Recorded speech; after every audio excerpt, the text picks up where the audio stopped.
We'll give you a little bit up front on YouTube, but after 15 minutes, we have to go exclusively onto the Rumble platform in order to speak to an Australian mainstream broadcaster who's gone so deep into this extraterrestrial stuff that he may not find his way out. Before that, though, we've got to talk about Hunter Biden breaking news. Hunter Biden pleads guilty. We've got to talk about Trump's exclusive interview with Fox News. And what do you think's the main story? Let me know in the chat, by the way. If you're watching us on Rumble now, press that red button and join us on Locals. I can see your chat right now. Katie Beth, hello, she says. Max Mathias, Russell, are you the best broadcaster in the world? Some would say yes. What a lovely compliment. Right in the middle of that night. Even as my on-screen whoever wrote that in the assistant. gallery. No, it's a comment there. It's just this is my on-screen assistant, Gareth Roy. We're going to be getting through the news that matters to you together today because it's only us that's going to break this stuff down for you. RFK, he's heard the good news about Rumble. He's going to be joining us, the first Democrat presidential candidate to join us here on the home of free speech. Welcome, RFK, to a place where you can speak freely, baby. What do you think about the Elon Musk, Joe Rogan, Peter Hotez debate? Which side of it are you on? Are they ganging up on him a little bit? Did you see him wearing a bow tie? Did you feel a bit sorry for him? You can't bully someone wearing a bow tie, can you? No. Isn't a bow tie the sartorial equivalent of not being able to get an erection? I don't know, isn't it? Would you ever wear a bow tie? I want to know, in human history, has anyone with a dicky bow had a stiffy dicky? That's just a question I want to put out there to the world. I'm not saying they're necessarily equivalents, but it's possible, isn't it? We're going to be talking first about Hunter Biden, then we're going to move into Trump, then we're going to move into this Australian mainstream journalist, Ross Coulthard, a man that's certainly priapic when it comes to the matter of extra-dimensional beings. When he spoke to David Grush, he was all over the show. Get on that red button, press it now. I love bow ties, says True Chimera. What do you love about them? You're out of control. Who wears them that you think can viably get what I just mentioned there? I thought you were talking about the Wuhan scientist. It's strange. So Georgie Gale says, how does the bow tie in terms of empathy? Wait, you're commenting so much, it's difficult to keep up. Let's get into the Hunter Biden pleading guilty story. Man, this thing's getting out of control. Is this going to get all the way to the White House? Is it possible? Because it started off, there is no Hunter Biden laptop. All right, the laptop story. All right, there is a Hunter Biden laptop story. Oh, well, there's no tax implications or gun implications. At the moment, these are just charges to which I think he's pleaded guilty. Is that right? Yeah, he's taking a plea deal, basically. He's taking a plea. He's plea bargaining. He's plea bargaining with your life, with your very livelihoods on the line. Okay, let's see how the mainstream media report on this. The death throes, the death rattle of a dying machine. They know you're right. They know we're winning. On this very summer solstice, they can feel the new light coming through. Let's look at CNN. Watch them flounder and collapse. Biden. Let's get right to Kara Scannell for details on this. Kara, I understand there is a plea agreement. What have you learned? Yeah, John, this 5-year-long investigation now coming to a head. We have learned from new court filings at the U.S. District Court here in Wilmington, Delaware, that Hunter Biden has agreed to plead guilty to multiple criminal charges. I'm going to walk you through this. One of these charges involves, these are 2 counts of failing to file tax returns in a timely fashion. Those are misdemeanors. He's also going to plead guilty to a charge of a firearm offense. This is the possession of a firearm while you are addicted to a controlled substance. Now, the firearm offense is going to be diverted. And what that means is that if he meets certain conditions, that charge will go away. This will be over a set period of time. Otherwise, it's the tax misdemeanor charges that he has been charged with. I've never mentioned this before, but I'm an addict in recovery from the horrors of addiction. That's why it's not my business nor place to condemn anyone that's had struggles with substances and the associated and affiliated behaviours. I'm not interested in the misdemeanours, social, cultural misdemeanours of Hunter Biden, but I'm interested in that tax stuff. And of course, what we're really interested in is the Burisma affiliation, that Ukrainian energy company that made mysterious payments to Hunter. And some people, allegedly, believe that Joe Biden was involved in brokering that deal. Now, with these new potential FBI charges that Hunter Biden took bribes, allegedly, of up to $5 million, isn't it harder to maintain? And let me know where you stand on this.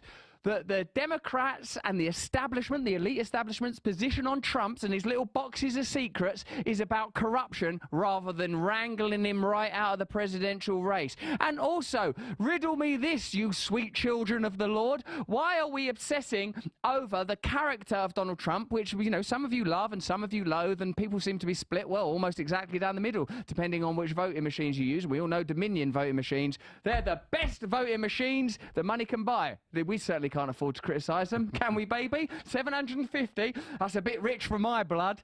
And yet, why are we discussing the peripheral issues when corruption itself is doubtlessly essential to these systems of corruption? And if indeed inside Trump's magical boxes are plans to go to war with Iran, isn't that more significant? Let me know in the chat. Press the red button right now. Let us know what you think. Who cares what I think?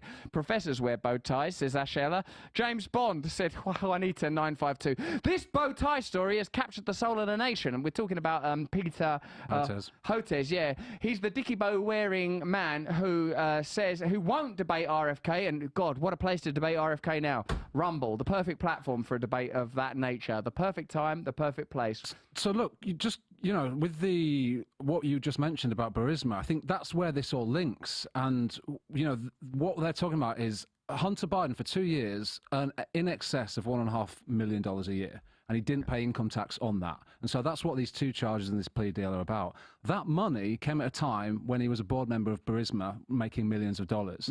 So, which came at a time when Joe Biden, his father, was in charge of Ukrainian affairs as vice president of the United States. I don't know what you're trying to suggest. When Hunter Biden has done a hard day's work at Burisma, why should he? Let me know in the chat. Why should he hand over that money to the state? They'll probably only waste the money on weapons anyway. It all goes to Raytheon and Lockheed Martin. Surely is here is, I mean, and the point that you made about the gun issue and it relating to, you know, him being an addict and things, I think it's about following the money here. When you get a situation where someone's earning millions of dollars through a job that they've seemed to have got when their father was vice president of the United States and in charge of Ukrainian affairs, that's the real thing that should be investigated at this point, surely. Like, I mean, that is in itself corrupt to an extent, maybe not legally. Is it morally corrupt? Is it nepotism? That's just in. Hitler is dead. What the hell is inside Trump's boxes? This is an amazing story. Are there plans for a US invasion of Iran? What I love about this moment with the emergence of independent media is the possibility that we can track in real time how these issues unfold. This would have been impossible 50 years ago. We all condemn social media for the way that it's hypnotized us and turns us into a bunch of numb, dumb dullards staring at a screen being marketed at perpetually. But what it has enabled us to do is communicate instantaneously, like you can right now, pressing that red button at the bottom of your screen and joining us on Locals, and to convey counter narratives immediately. Doesn't this stymie any potential future of military aggression against Iran? The fact that we're publicly talking about it because of our man, what's his name, Branko Markitic, on Jacobin, which I've got to tell you, that's a left-wing publication, a left-wing organisation. What we're beginning to see, and this is what's so exciting about the time we're so fortunate and blessed to be alive in, is that both the left and the right are attacking the elite establishment, and the establishment is doubling down on censorship and surveillance. That's why me, Schellenberger, and Matt Taibbi are appearing in London. You can join us for this, but we'll be broadcasting it exclusively on Rumble as well, so you won't miss out, even if you can't get a ticket. God knows there are to get hold of. They're rare as rocking horse muck. Ain't they, mate? They're tricky to get hold of. You won't be able to get hold of them. We're now building a movement to oppose this. This is it. I know you felt down. I know it's been a difficult time for you, but we're coming back. We're coming back stronger than ever during this solstice period. Let's have a little laugh at dear old Donald Trump. We love this clip because Donald's talking about what he's talking about here. This is about the contents of the boxes. What's in those boxes? Oh, the first bit. You know when you move house or whatever and you've got to do all them cardboard boxes, maybe you go down a supermarket to get some, maybe you buy some special. Hopefully, you list by room the contents of the boxes. This is the stuff out of the bedroom. This is stuff out of the bathroom. Not Donald Trump. He's got military secrets mixed up with the paraphernalia and trinkets of his hobbies. Have a look. And why not just hand them over then? Because I had boxes. I want to go through the boxes and get all my personal things out. I don't want to hand that over to NARA yet. And I was very busy, as you've sort of seen. Yeah, but according to the indictment, you then tell this aide to move to other locations after telling your lawyers to say you'd fully complied with the subpoena when you hadn't. But before I send boxes over, I have to take all of my things out. These boxes were... All of my things. He's just a normal man. The idea that Trump's trying to get over that he would be going through all those boxes individually himself. What have I got in here? Oh, I forgot about that. What about this one? Donald, come and do these boxes. I feel like Donald gets some assistance when it comes to moving out. Like the regular people, you get like some people with a van or a truck to come and help you. I mean, Donald Trump doing it himself. I'm busy. I'm very busy. I can't go through all my boxes. Are interspersed with all sorts of things. Golf shirts, clothing, pants, shoes. There were many things. I would Have golf shirts and golf clubs and golf tees and golf stuff in a box with plans for a potential invasion of Iran. Is it possibly a spelling error around the word golf? No, that's golf with an O, not golf with a U. Yeah? say much more, not that I know of, but everything was declassified. And Biden didn't have the right to do that because he wasn't president. Nor did Mike Pence, by the way, have the right to do that because he wasn't president. It's brilliant because something of international concern, something that's taking place on a global stage, when it's conveyed rhetorically, comes down to the sort of conversations you'd have when you're a kid. He was doing it. He's already done it. Those are my boxes. I ain't got time to go through all my boxes. It's so sort of quotidian. It's so ordinary and everyday. Also, he's given the opportunity there to mention the invasion of Iran, and he doesn't even take it. Why won't he? Let us know in the chat, because I know like loads of you really, really love Donald Trump, and I think he's funny in 100 different ways. Why is it that he's not going, this bunch of stuff about invading Iran, they were pressuring me to invade Iran? We're taking a deeper look at this over the course of the week, based somewhat on Branko Marketich's brilliant article in Jacobin. He believes that, therefore, was it Mike Milley, the former head of, what is he? Some are saying that they were pressuring Trump while in office to push forward and invade Iran, and Trump kept these papers in order to deny that. That's not something that we... Allegedly. That's based on Branko's research over there at Jacobin. This is a fantastic piece of... This is vintage Trump. If you're a Trump fan, and I know a lot of you are, this is fantastic because... You hear a list of inserts. Is that going to be contained within 10 seconds? You hear a list of... This is just the setup. Oh, this is just the setup, is it? Listen to all of the things that Trump's been called, like all disses and heavy cusses, like Donald Trump's been subject to. And then after that, it's like Trump's criticisms of his former colleagues. This is so wonderful. You're going to love this. Let's look at the first bit. You said that. I'm going to surround myself with only the best and most serious people. Well, I did do that. This and we time, had tremendous, look, we had the best economy we've ever had. The world has ever seen. No, the first bit is the list of them getting condemned. Yeah, that's coming Let's up. have a look at that. Vice President Mike Pence is running against you. Yeah. Your ambassador to the United Nations, Nikki Haley, she's running against you. Your former Secretary of State, Mike Pompeo, said he's not supporting you. You mentioned National Security Advisor John Bolton. He's not supporting you either. You mentioned Attorney General Bill Barr, says you shouldn't be president again, calls you the consummate narcissist and troubled man. You recently called Barr a gutless pig. Gutless pig, like Trump's, he's pretty good at laying into people. A searing and abusive maxim forever on the edge of his lips. Your second defense secretary is not supporting you, called you irresponsible. This week, you and your White House called your White House Chief of Staff, John Kelly, weak and ineffective. This him. So this is Trump's abuse of others, and the second English was discussed in some detail in the pre-production meeting, but we'll go into that in the post-production meeting now.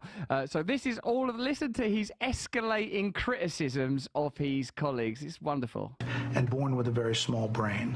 You call That's born with a small brain. That's baby's brains. It'd be weirder to be born with a great big massive one like an alien. Called your acting White House Chief of Staff, Mick Mulvaney, a born loser. You called your first Secretary of State, Rex Tillerson, dumb as a rock. And it's funny they found that photo, just smiling. Just think, dumb as a rock. Look at him doing that speech. He's literally a mineral. And your first Defense Secretary, James Mattis, the world's most overrated general. It's terrible looking bunch of guys, aren't they? They're such denizens of the Addams family. There's a league table of overrated generals. He's top of it. Overrated. Called your White House Press Secretary, Kayleigh Canadian milquetoast, and Toast. That's an amazing set of terms. multiple times you've referred to your Transportation Secretary, Elaine Chao, as Mitch McConnell's China-loving wife. So, Why did you hire all of them in the first place? Because I hired 10 to 1 that were fantastic. That's fantastic Amazing stuff. What an incredible piece of rhetoric from Donald Trump. That's the sort of thing that makes some people absolutely despise him and other people adore him. Let me know in the chat where you stand. Does that make you like Trump more, or does it make you like Trump less? Press the red button and join us in that conversation. If he was ever short of money, Trump, he could start a service where he creates nicknames, where you pay an amount and then he gives you someone a nickname. Listen, what are the qualities of an individual? Yeah. I don't know, they're sort of a bit sort of nervous and jittery. Call him the little jitterbug dickwad. Like, he's like really good at sort of, coming up with sort of fantastically reductive, but like the kind of nicknames that are going to kind of stick. Yeah. It's like, oh no, don't say that. Crooked Hillary, I mean, it's amazing. Yeah. It's brilliant. It's brilliant. Little Marco, all of them, they sort of really sort of resonate. Sleepy Joe. Sleepy Joe. Oh dear. What does he say? Low energy Jeb. There's sort of something very weird and captivating. He's a person that understands the small brain some people are commenting on. Yeah, Rocket Man was good. That was a good one.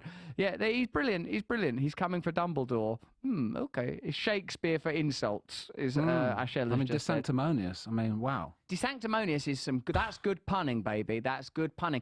So should we move on? Like, you lot have been really captured by the bow tie stuff. We're still on YouTube now. So let's have a look at the media attacks on and the sort of the spat between this is no, not that. Let's move on to the RFK, Rogan, and Elon stuff. So have we got that? We got that clip of our man there, because Mehdi Hussein spoke to. We don't have that. No. YouTube deletes. Oh, right. This is YouTube have deleted. We can pull that up, though, maybe. YouTube have deleted another RFK Jr. interview, this time with Dr. Jordan Peterson. I've been in contact with Jordan Peterson. We communicate pretty regularly.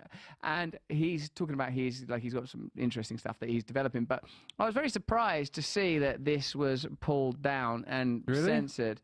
Well, I don't know, man. I didn't sort of watch it, but like, I guess, do you feel that, and let me know what you think, guys. I mean, particularly if you're watching us on Rumble, we have to be careful on YouTube. Do you think censorship's increasing? And do you think censorship is part of the answer? And are you able to appreciate that if you grant the authority to some centralized organization to censor information, that they may one day censor information that's favorable to you? Is authoritarianism the answer? Is more liberty the answer?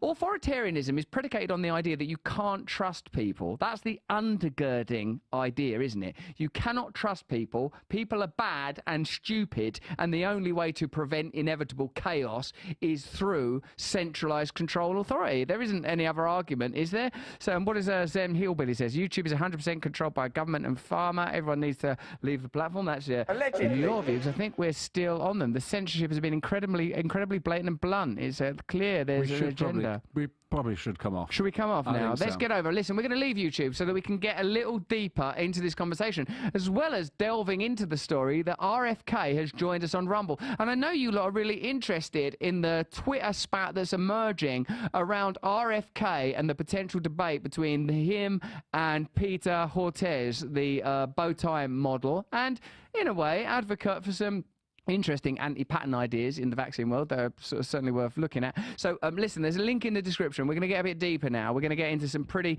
free speech. We're going to talk about some ideas that are, I hope, inclusive. I hope are anti-establishment. I hope will equip you with the kind of knowledge to be able to go toe-to-toe with any of the acolytes of the state that have downloaded their propaganda and present it as their own. You know who I'm talking about. The people that roll their eyes and call you a conspiracy theorist and an alt-right advocate. We believe in new political movements, new alliances, love, tolerance, absolute freedom, new unity, access to divine forces that will help us to shift the paradigm once and for all. And the only way to participate in this movement, at least as far as we're concerned, and it's interesting that more and more people that are plainly not right-wing, RFK, he's not right-wing, right? You can't make that claim. He's in the Democrat Party. This is John F. Kennedy's nephew. This is the son of Bobby Kennedy. He's on Rumble now because that's where free speech lives. Join us there immediately.